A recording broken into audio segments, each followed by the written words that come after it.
Well, running a nonprofit has never been easy, but the task has gotten decidedly more challenging in recent years. Here to talk about navigating the challenges is Dawn Lockhart. She is the CEO of the Nonprofit Center of Northeast Florida. Good morning, Dawn. Good morning. Thanks for being here. My pleasure, thank you. So, I want to talk to you about the challenge of running a nonprofit because your organization has recently done a sort of post-COVID assessment of, what that pandemic introduced in terms of, all kinds of changes. And then also sort of how it's changed how people regard nonprofits. I'm interested in sort of your big takeaways from what that report told you about how things are changing. Well, certainly nonprofit leadership is a challenge no matter the time, whether it's the pandemic, the recession, or the current moment. But nonprofit organizations are accustomed to thinking through the challenges. They're delivering on services every day, and they have a board of directors that's focused on helping them to mitigate that. But one of the things that is important for the sector to think about is really focusing on diversity of revenue so that as revenue streams adjust or the market conditions change, they have the capacity to still continue to deliver on their mission and to deliver the critical services that the community needs for our community. You mentioned the Great Recession, and obviously that was a period where nonprofits took a real hit just in terms of the money that they were bringing in. And that's because people often didn't have the same money to spend Right, or perhaps didn't feel comfortable spending as much. right, And then you have COVID, which in some ways actually brought in an enormous amount of new money right. to a lot of nonprofits, um, which is not a terrible thing for most nonprofits, but it changed the way some of them operate. It sort of changed financial expectations. And in most cases, that money has dissipated or gone away entirely. It has. So during the pandemic, there was an incredible infusion of resources to support nonprofit organizations that were delivering critical, essential services for our community. During the pandemic, there was so much demand for the organizations that were delivering those services, and the resources were just not there. So, fortunately, government provided critical funding to make sure that nonprofits were sustainable and resilient in response to that. Something that's interesting is in North Florida, the workforce of nonprofits totals about 78,000. We have currently almost 7,000 nonprofits, of which about 1,400 of them are large organizations, large enough that they actually file a 990, which is our tax return. So we know from those organizations that one third of them prior to 2025 were in the red, and 35% of them did not have any reserves. Wow. So you think about the challenges of navigating increased demand and a reduction in funding. Eventually, the bubble under the rug bursts. And that's really the moment that we're in right now is how do we think about navigating a difficult financially constrained environment?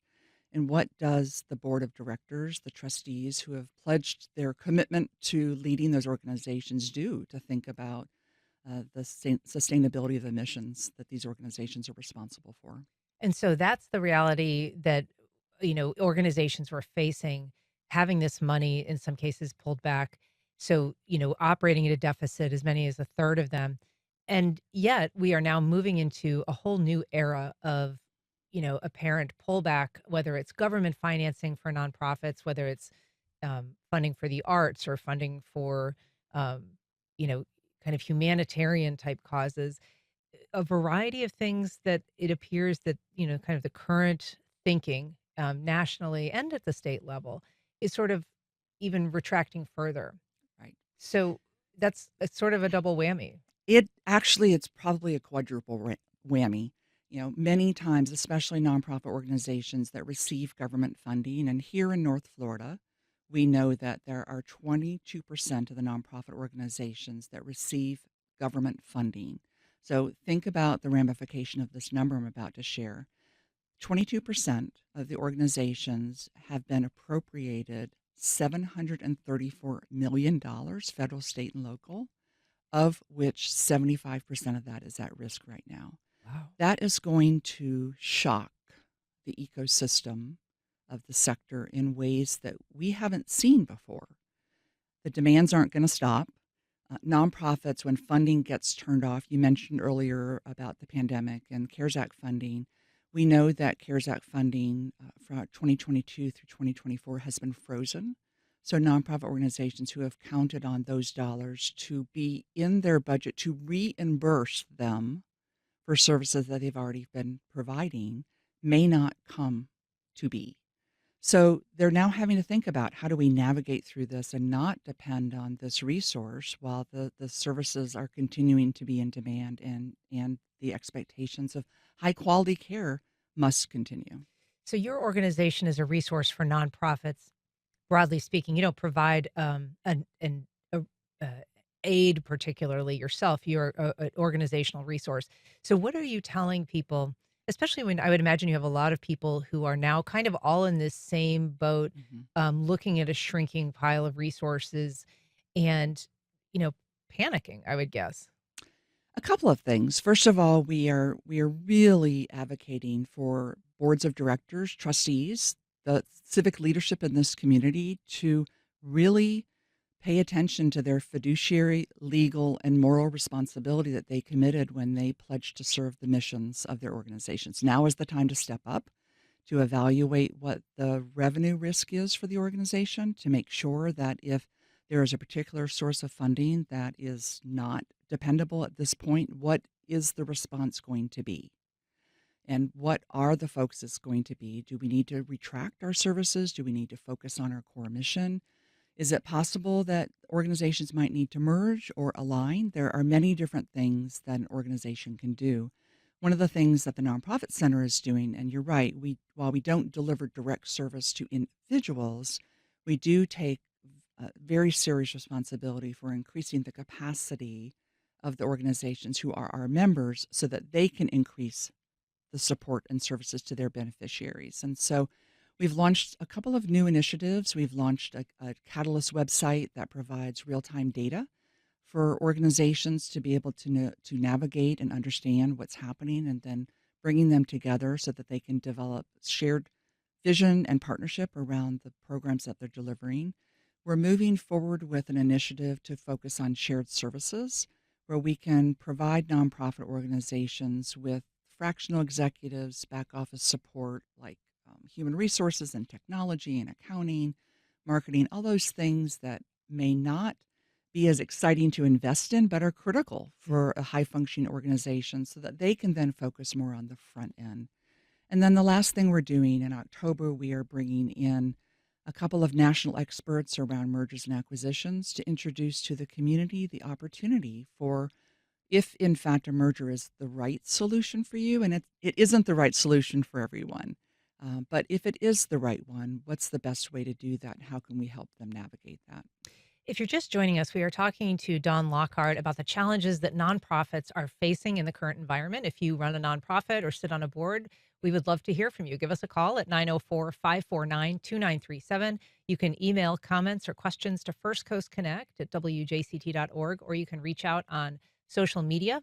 Um, we're in a little bit, we're going to be talking to Jacksonville University about a new Sea Turtle program that they are unveiling for students. But in the meantime, I want to ask you about that idea of merging Mhm. because there are sometimes criticisms of the nonprofit community that it's duplicative, that, there's too many in the space. And I wonder what your thoughts are about whether, while it wouldn't obviously be the goal of any nonprofit to fold or merge or, kind of create a joint mission with another one, um, whether that's an opportunity. Do you think that that's something that could actually strengthen nonprofits overall, or do you see that as a compromise that must be made just to kind of endure?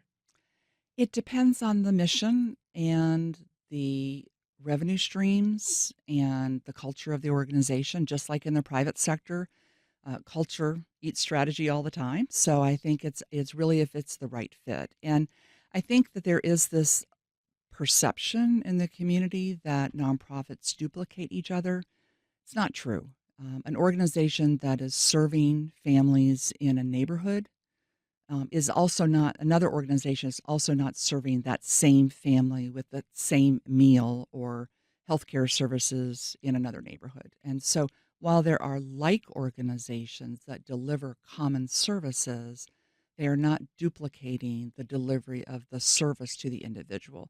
But that right there is an opportunity for how do those organizations think about aligning, whether it's through collaboration and strategic partnerships or it's emerging. And that's really where our Catalyst work is focusing.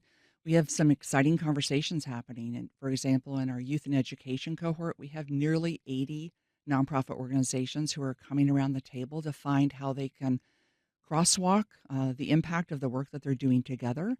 What I anticipate happening is that there might be some interesting opportunities for some organizations to say, we're already working together this closely. Maybe we can find some ways to streamline. And so I think it'll be a natural process. And when that opportunity comes up, we want to be there to be able to provide those resources.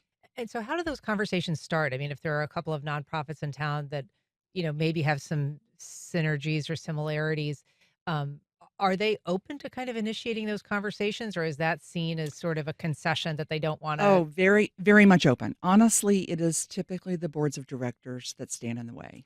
Huh. And Yeah. why is that? I think, there's board leadership has a lot of opportunity to drive strategy for the missions, and many times they are very personally connected to the success of that organization. And I think how we can really galvanize the civic leadership in our community to understand that one organization, another organization, 1 plus 1 could actually equal 6, and the impact could be quadrupled.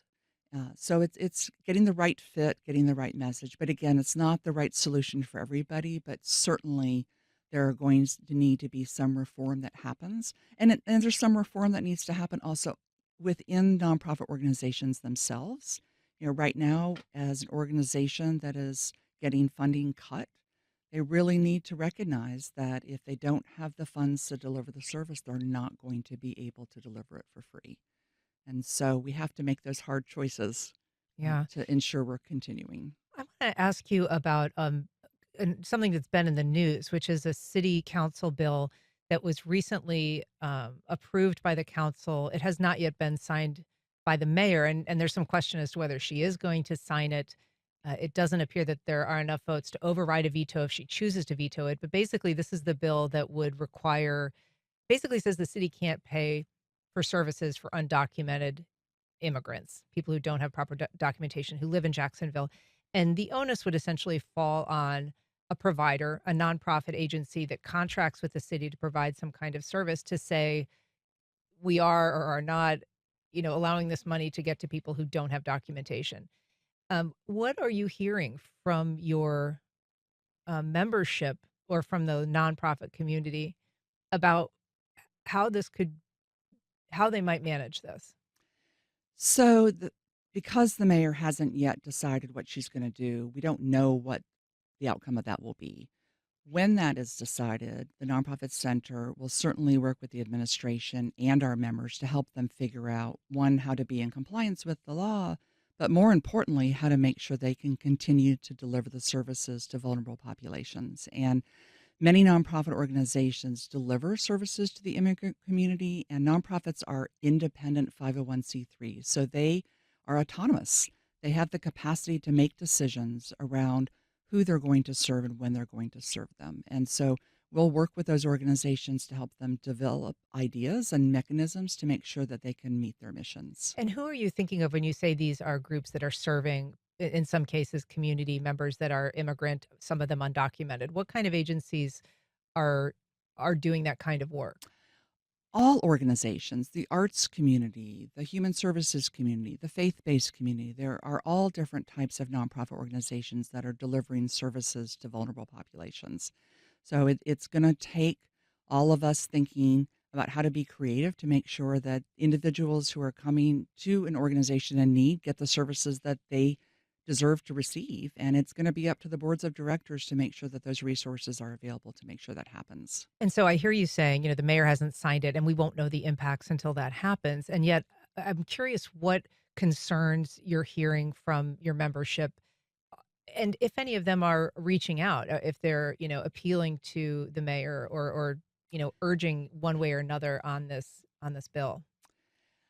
I really can't speak specifically to which particular organization is in fact advocating. I know that there are organizations who have had funding cuts for the delivery of services that they have been providing, or they're no longer in a position to provide those services. So I think this is a gradual process that we're looking at right now to determine how we as a community are going to step up and serve the families. Is there something functionally obsolete about the structure of nonprofits? Yes. The sector model, honestly, is a broken model. You know, it's not for not trying, it's not for not making sure that we are delivering important services, but it is literally impossible for nonprofit organizations who are experiencing the same challenges that the private sector is delivering. We have labor challenges. We can't recruit and retain talent because we're not providing competitive wages. We have the same increase in costs that all organizations are providing. So I'm really trying to look at this moment as an opportunity for reform, to think about what is it we need to do to make sure that the sector that provides the quality of life in this community that we all enjoy. You know, nonprofits provide support for joy and youth and health, um, uh, arts, culture, or healthcare, or human services and counseling, arts and parks. Those are things that we all enjoy. But the mechanism for how these organizations are supported needs to change. Well, Don Lockhart, it is great to talk to you. And I know this is a conversation we'll be continuing to have, particularly over the next year. So thank you so much for being here Thank you today. so much.